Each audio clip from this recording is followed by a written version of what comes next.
My name is Eleanor Vance. I'm 63 years old. The night shift at Savannah General had been merciless flu season. Short staff, and a young nurse who fainted halfway through triage. By the time I hung up my stethoscope, my back ached the way old wood creaks after a storm. Outside, the air smelled faintly of salt and rain. Christmas lights blinked along Whitaker Street, soft and distant, as if the city were humming to itself. It was nearly 7 when I finally pulled off my gloves and reached for my phone.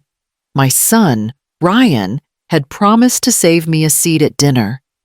"Just family this year, Mom," he'd said last week.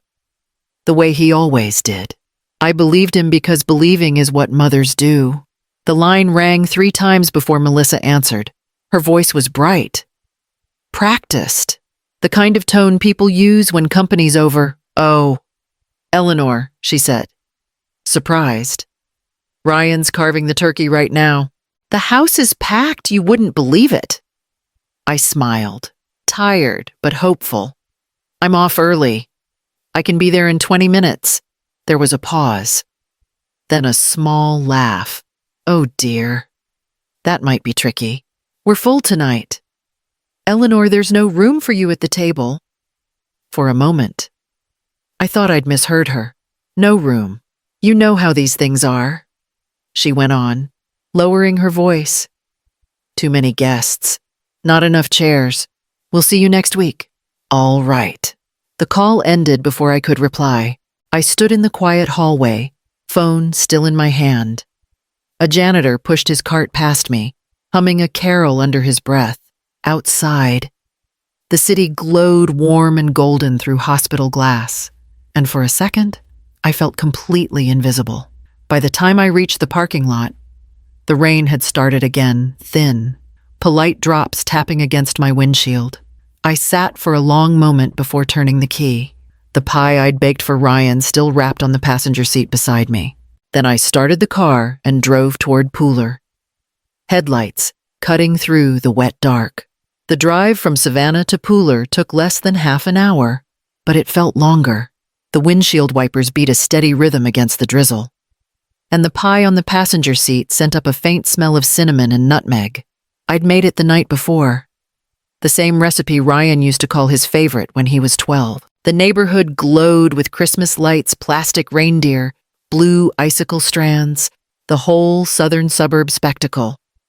Ryan's house stood out like something from a magazine, white columns, garland on the porch, laughter spilling faintly into the night.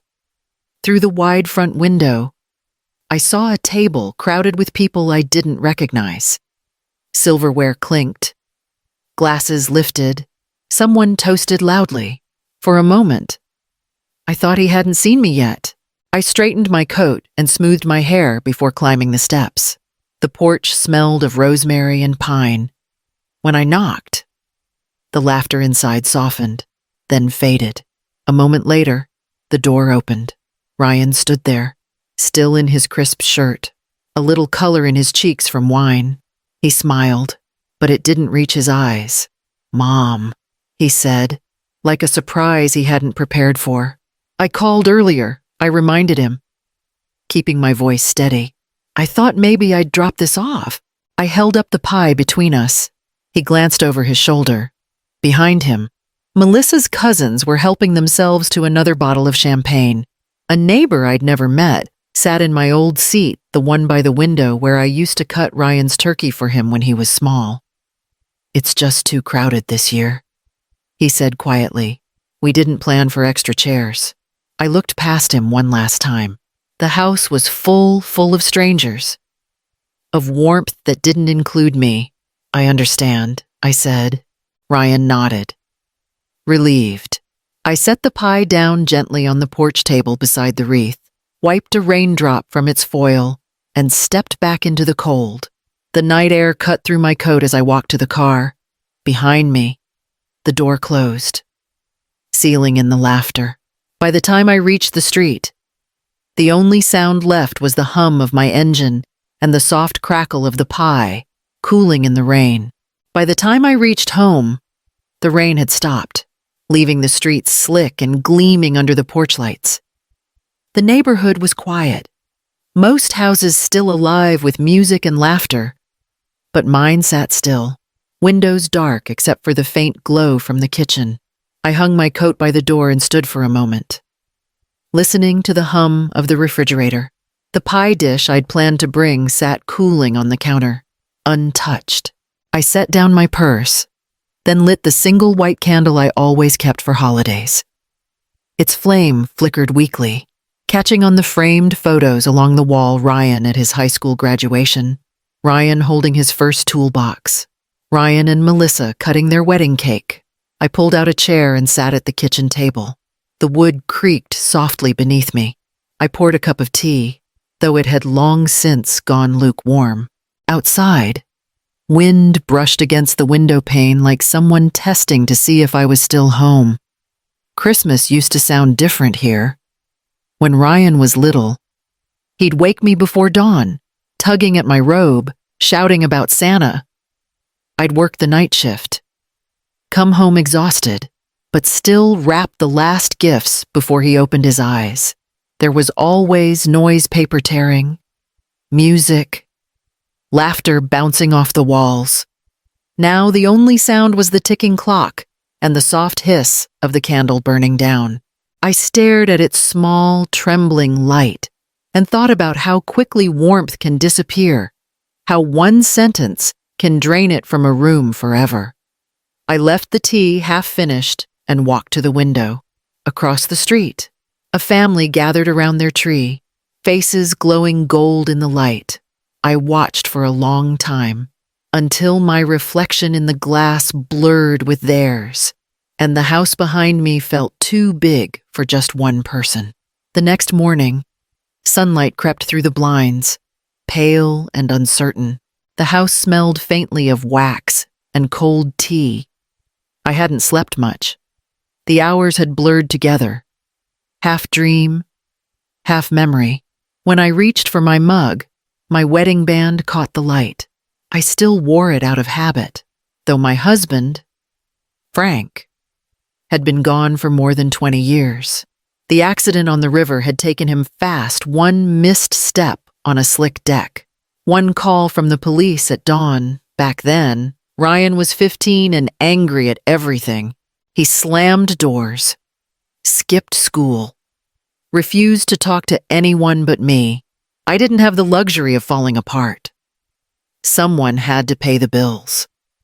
I picked up every shift the hospital offered: holidays, weekends, nights when my hands trembled from exhaustion. I kept a photo of Ryan taped inside my locker to remind myself why. When he got his acceptance letter to Georgia Tech, I cried in the supply closet. Not from pride, but from fear of how I'd afford it. I did. Somehow, the scholarships helped, and the rest came from my overtime pay and the small insurance settlement after Frank's death. Later, when Ryan bought his first house, his credit wasn't strong enough. I co-signed the mortgage, telling him not to worry. It's what parents do, I said. Then came the duplex on Whitaker Lane, my idea, bought with my name and my savings. He and Melissa moved into the larger unit after their wedding, promising to pay the utilities and keep things tidy. I never asked for rent. It was meant to give them a start, a place to grow their family. When Melissa began hosting dinners, I stayed polite, bringing casseroles and gifts for their children. Even as she called me Eleanor instead of Mom, she had a way of smiling that made everything sound like a courtesy and nothing like affection. I told myself it didn't matter. They were young. I was lucky to see them build a life. But last night, standing on that same porch, I realized how easily generosity turns invisible once it becomes expected. The duplex I'd given them had become their house, and I somehow had become a guest they could choose not to invite. Christmas morning came quietly, with no music, no phone calls, not even the sound of carolers in the street. The world outside looked clean and new, thin frost glittering on the rooftops. Inside, the air was still heavy from the night before. I made coffee, though I barely tasted it. and gathered the mail that had been sitting untouched on the counter. Among the holiday cards and store flyers was a thick envelope from the county office. I slid it open with a butter knife, expecting another notice for trash collection or some routine update. It was the property tax statement. The paper felt crisp and official between my fingers. My name printed clearly at the top. Eleanor M. Vance. The duplex address sat beneath it, the same house where my son had told me there was no room for me. I read it twice, then set it flat on the table. For a long moment, I just looked at it. Every year, I'd paid those taxes without thinking.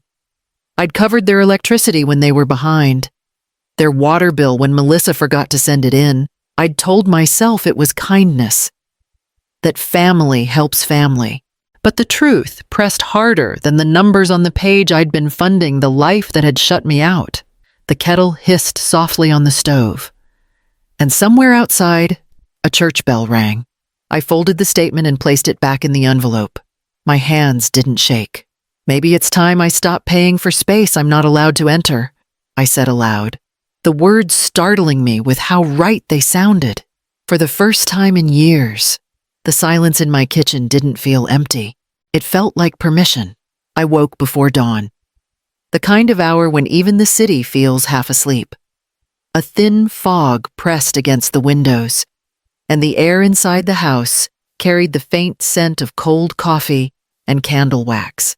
I sat at the kitchen table with a sheet of paper in front of me, the county envelope beside it. The pen felt heavy at first. I wasn't sure how to begin, not because I doubted what I was doing, but because I wanted to do it without anger. After so many years of giving, I didn't want this act to sound like revenge. I wanted it to sound like clarity. I wrote slowly, keeping my handwriting steady. Ryan and Melissa. Effective 60 days from today, the tenancy at 41 Whitaker Lane will end. Please make arrangements to vacate the property. This decision is final and not subject to discussion. I wish you both stability and peace moving forward. Eleanor Vance, no sharp words, no bitterness, just the truth. Signed in blue ink. I folded the letter once, slid it into an envelope, and pressed my thumb over the seal. Outside, the sky was still dark enough that the streetlights looked like moons trapped in glass. I drove toward Pooler with the headlights cutting through the fog. The city was silent, no traffic, no music, just the hum of the engine and the pulse of my own heartbeat. When I reached the duplex, the porch light was still on. Their Christmas wreath hung on the door, its red ribbon glossy with dew. I knelt, slipped the envelope beneath it, and straightened up. For a moment, I let my hand rest on the railing I'd once painted myself, the same one Ryan leaned against when he told me about his first big contract. Then I turned back to the car.